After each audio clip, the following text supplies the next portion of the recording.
नमस्कार. गोष्टींच्या वाड्यावर तुमचं पुन्हा एकदा मनापासून स्वागत. तुम्हाला उंदीर मामा माहिती आहे का? आजची आपली गोष्ट उंदीर मामाबद्दलचीच आहे.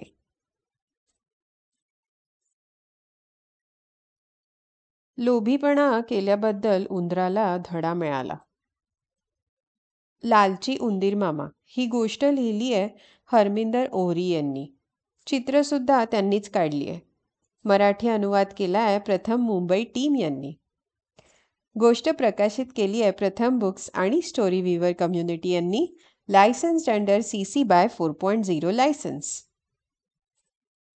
एकदा उंदराला एक मोठा बनपाव सापडला. मी हा घरी घेऊन जाणार, तो म्हणाला. त्याने पावाला मागून ढकलले. पाव हलला नाही.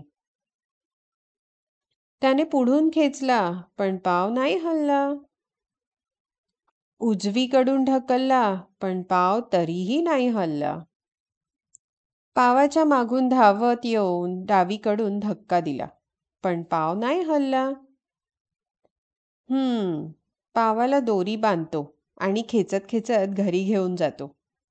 उंदीर धावत जाऊन घरातून दोरी घेऊन आला, पण ती तोकडी पडली. मग तो गेला आणि मोठी रस्सी घेऊन आला. त्याने पावाला रस्सी बांधली आणि खेचली, पण पाव नाही हलला. मग उंदीर शांत बसला आणि थोडासा पाव कुरतडला. वाह, काय मस्त आहे. आणखी थोडा खाल्ला, आणखी थोडा, अजून थोडा, आणि पाव छोटा छोटा होत गेला. आता उंदराने पावाला थोडा धक्का दिला. त्याबरोबर पाव गडगडत घरात गेला. उंदीर एकदम खुश झाला.